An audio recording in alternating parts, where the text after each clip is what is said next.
Comment utiliser le nouveau plugin Loopgrid de Elementor Pro pour passer de cette page blog à celle-ci?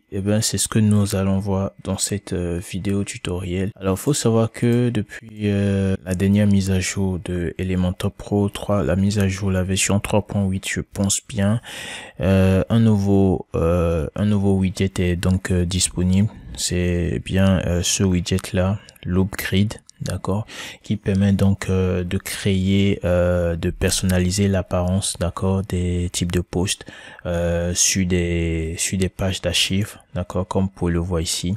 Alors là ici c'est il s'agit d'articles de blog, d'accord. Donc j'ai pris l'exemple d'articles de blog. Vous pouvez l'utiliser pour des produits et n'importe quel autre type de post personnalisé que vous aurez peut-être créé par vos soins sur votre site. Donc là, j'ai pris l'exemple d'article de blog et c'est ce que nous allons voir dans ce tutoriel. Alors, avec le thème que j'utilise, c'est de cette façon que le blog se présente, d'accord, de façon par défaut, d'accord. Donc, c'est l'apparence du blog par défaut. Donc voilà, j'ai donc utilisé le template personnalisé. J'ai donc créé un template personnalisé, d'accord, en utilisant ce widget là, afin de pouvoir personnaliser l'apparence de mon post grid, tout simplement. Donc c'est ce que nous allons voir dans ce tutoriel. Et dans un premier temps, pour pouvoir utiliser ce widget, d'accord, après avoir installé Elementor Pro, il vous suffit de vous rendre sur Elementor, d'accord. Vous allez dans Expérience. Voilà, une fois sur Expérience, vous devez activer d'abord le conteneur Flexbox. Ok, c'est voilà, le PostGrid ne fonctionne pas sans le conteneur Flexbox, donc il faut activer le conteneur Flexbox. Et puis ici, vous activez également la loupe, d'accord, que voici, loop, donc vous devez également l'activer. Et juste après, vous enregistrez.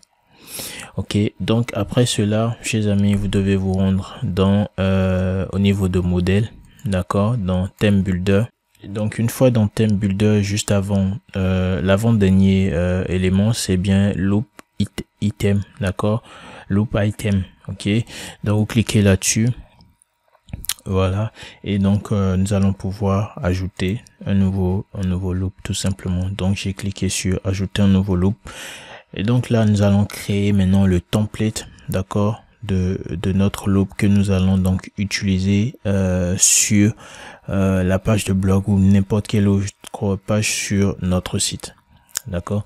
Donc ici je vais tout simplement insérer, d'accord, cette structure là, d'accord, avec une orientation verticale, tout simplement. Ok, donc voilà. Alors ici, ce que je vais faire, c'est déjà, bon, mes articles sont déjà créés, hein, je n'ai pas besoin de vous le dire, de vous l'apprendre du moins. Donc voilà. Alors ici, je prends l'image de mise en avant de mon article de blog, d'accord, que j'insère. Alors vous pouvez voir ici, et j'ai mon image, ensuite j'ai le titre de la publication, d'accord. Ici vous pouvez voir, je reviens sur les widgets, là je prends le post title, d'accord, voilà. Ensuite j'ai le post accept, ok, c'est le résumé, d'accord, de l'article, tout simplement. Et pour finir, j'ai un petit bouton à la fin. Donc je vais venir ici chercher ce bouton.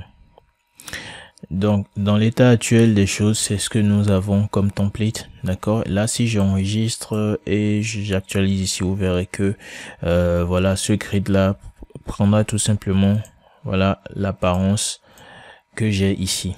Alors nous allons donc faire en sorte qu'il ressemble à ce que nous avons là. Alors donc là, la première des choses, c'est de prendre mon image, c'est de sélectionner mon image. Donc ici je viens dans avancer, vous voyez ici j'ai masque, ok, je l'active et directement c'est sur cercle, donc je laisse sur cercle, ok. Et ici j'ai le titre de mon article, ok. Je vais d'abord centrer Et ici, je vais dans style pour changer la police de style, tout simplement. D'accord, je mets le pop-in et je vais, voilà, changer la taille. Je mets la graisse sur 600. Transformation, je mets sur capital. D'accord, voilà. Je regarde ici une fois encore. Ici, je peux venir baisser un peu la taille de ma police. Voilà. Et tout simplement, là sur le résumé, tout simplement, je vais sur contenu. Ici, je veux limiter à 12 mots. D'accord. Je regarde 12 mots, je pense que c'est bon. Voilà. Et là, je viens centrer. D'accord. Je mets la police sur pop-in. Toujours. Et là, je mets la taille à 14. Voilà, je crois que c'est bon. Alors, tout ce que je fais ici, c'est, voilà, c'est relatif, hein, c'est à vous de voir ce qui vous convient, tout simplement. Vous êtes libre de faire le design comme bon vous semblera. D'accord? Donc voilà, chers amis, ici par exemple, je viens au niveau de mon bouton. D'accord? Je vais tout simplement changer la police. Ok. Ensuite, pardon, je clique sur modifier, transformation, style italique. Ok.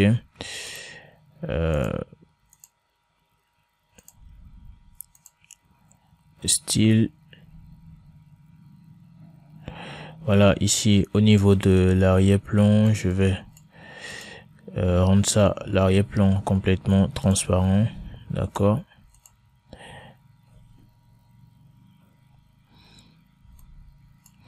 Et là, en ce qui concerne la couleur de la police, voilà, je mets la couleur semblable à celle que j'ai utilisée de l'autre côté. Donc voilà, ici je viens changer le test.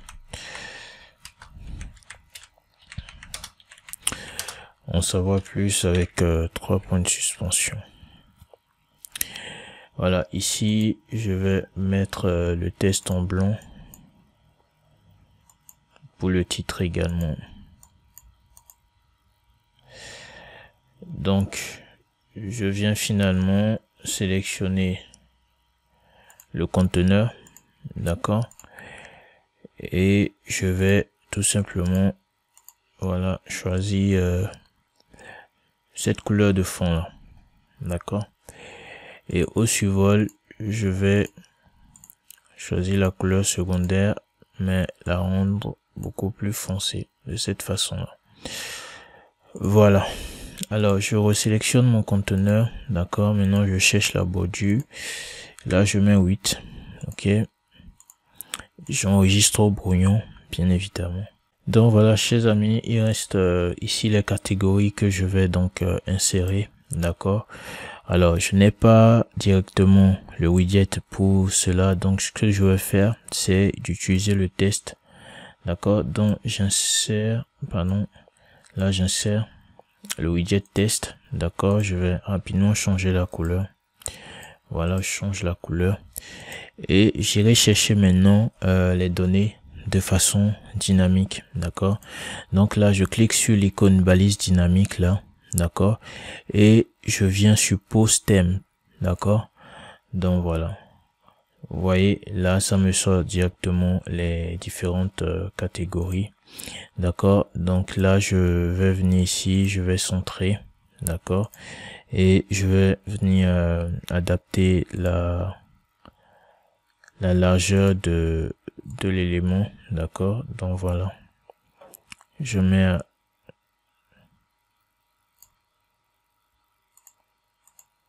50%, ok, et j'aligne, je mets bien au centre, hein. Donc voilà, ou tout simplement je mets juste à la fin, voilà, parce que je vais monter l'élément, je vais faire monter quoi. Je mets juste à la fin là parce que je vais le faire monter. Donc là, je viens au niveau de l'arrière-plan. Juste après, je viens chercher l'arrière-plan et choisir la couleur secondaire. Voilà, je mets l'arrière-plan. Et donc là, mise en page. D'accord, je décoche le lien de liaison. Là, je viens chercher 120. C'est pas assez. 250. Moins 250, hein, bien sûr. Moins 300 si vous voulez. Voilà. D'accord. Moins 300 en hauteur. Je pense que c'est raisonnable. Donc là, je viens sélectionner. D'accord. Je vais dans style. Il n'y a pas grand chose. Alors, je reviens dans avancer. Bordure maintenant. D'accord. Je mets 8 comme bordure. D'accord. Et voilà. J'enregistre. Et je prévisualise. D'accord. Alors. Là, je n'ai pas encore publié. D'accord. Donc, il ne s'applique pas du tout. Alors, ici, nous sommes donc sur la page d'accueil. Et là, si je fais modifier avec Elementor. Ici, je fais modifier avec Elementor. Donc là, je suis sur ma page d'accueil. D'accord. Donc maintenant, je vais tout simplement regarder. Là, si je choisis PostGrid à partir du du widget, de l'ancien widget de Elementor pour tout simplement afficher les blocs. Vous voyez ce que nous aurons. Vous voyez un peu, c'est ce que nous avons par défaut. D'accord, c'est ce que Elementor nous permet d'avoir par défaut. Et ici, nous allons pouvoir faire quelques modifs, mais nous n'avons pas autant de liberté qu'avec ce widget là, d'accord, qu'avec le template là. Là, vous voyez bien que je suis complètement libre de designer comme je veux. Si je veux, je peux même faire tout ce que je veux ici, d'accord, et tout simplement l'utiliser pour afficher mes types de posts, comme je voudrais. Donc voilà, chers amis, là maintenant, après avoir créé le template ici, je vais tout simplement l'insérer là. D'accord, et je vais pouvoir sélectionner mon template créé ici. D'accord, je vais pouvoir l'utiliser à ce niveau là. Donc là, on me dit qu'il n'y a pas encore de template parce que je n'ai tout simplement pas encore publié celui-ci. Là, je vais par exemple publier. Ok, je vais publier, et ici, si je sors, je quitte. Voilà, maintenant je vais nommer mon template. D'accord, donc ici je vais nommer mon template. D'accord, article loop. Ok, la loop des articles, et je vais enregistrer. Je vais mettre à jour. Voilà, mon template est désormais enregistré. Là, je vais tout simplement actualiser.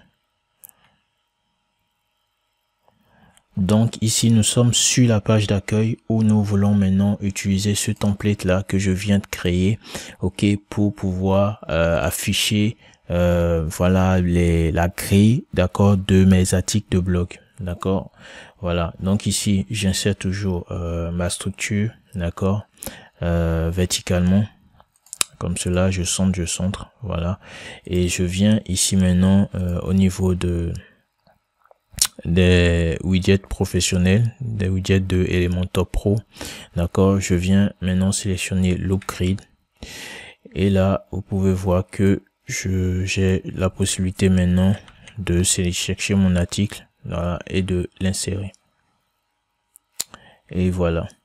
Donc, vous voyez maintenant mes éléments s'affichent, les articles s'affichent maintenant comme je l'ai prédéfini. Voilà. Donc ici, vous pouvez voir, chers amis, c'est le résultat que nous avons. Alors, j'ai remarqué un petit truc que je vais rapidement corriger. Là, au niveau des catégories, on voit bien que les catégories les tailles sont trop, et que j'ai ajouté une marge, la marge elle est excessive.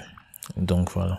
Donc là, je sélectionne bien, je viens sur typographie, d'accord, et je baisse la typographie tout simplement. Ici sur la largeur, je l'ai sur par défaut, d'accord, et je peux ajouter une marge interne, voilà, comme cela, tout simplement, et je mets à 8 peut-être, ok. Et là, en ce qui concerne la hauteur, je peux mettre à moins 250, d'accord. Et la marge à gauche, je mets 50, pardon. Je mets la marge à droite à 50, voilà. Ok. Donc voilà, chers amis. Là, j'enregistre, d'accord. Et ici, je viens donc observer, j'enregistre également et je visualise ici. Voilà, c'est super. D'accord, c'est pas mal, hein, je trouve. Je peux toutefois, alors, monter un tout petit peu, moins 280, hein, si je veux. Voilà. J'actualise et je viens prévisualiser ici. Ah, c'est mieux, d'accord, c'est mieux. Vous voyez ici, les gens peuvent directement cliquer ici pour voir les articles de même catégorie, etc., etc. Donc voilà désormais comment s'affiche voilà les articles sur la page d'archives tout simplement. Mais une dernière chose à faire, vous pouvez voir ici que rien n'est cliquable, pas de lien ici, donc il doit avoir des liens dynamiques. Donc chaque miniature ici devrait être liée à son article, alors que là, lorsque je clique, il n'y a rien qui se passe. Donc maintenant, nous allons mettre les liens, d'accord, sous chaque élément. En ce qui concerne ici les catégories, pas besoin, mais par contre ici l'image, d'accord. Au niveau du lien ici, je mets URL personnalisé et là je vais tout simplement venir chercher post URL du post, d'accord, voilà, et j'actualise. Là au niveau du titre, vous avez ici j'ai le lien, je clique ici sur balise dynamique, je viens chercher post URL également, j'actualise. Maintenant en ce qui concerne mon bouton, d'accord, je dois également mettre un lien, donc là je viens sur balise dynamique toujours et je mets post URL. Comme ça chaque lien s'adaptera au post dont la miniature émane. Donc voilà, ici j'ai enregistré, là je vais actualiser, voilà, et vous voyez désormais je peux cliquer sur l'image, je peux cliquer sur le bouton. Donc voilà, par exemple là je clique sur l'image, vous voyez la page de l'article concerné s'ouvre directement et c'est tout pareil ici quoi, vous voyez, donc c'est tout pareil ici, vous voyez, ça m'envoie vers le même article, donc c'est ça. Alors chers amis, ici vous pouvez voir, nous sommes sur la page d'article, donc j'ai utilisé le PostGrid pour afficher la miniature, d'accord, des articles sur la page d'article. Bon, je peux dire j'ai affiché le blog sur la page accueil, d'accord. Maintenant comment faire pour afficher pour que le template que je viens de créer là, d'accord, soit appliqué également sur ma page de blog. Alors je vais tout simplement, là je vais sortir quitte, d'accord, je vais tout simplement me rendre au même endroit qu'ici. D'accord, ici je viens sur le tableau de bord WordPress et je vais sur modèle, d'accord, theme builder. Maintenant je cherche archive, d'accord. Voilà, donc ici je vais tout simplement créer un modèle un modèle pour la page de blog, tout simplement un template pour la page de blog. Donc là je fais add new.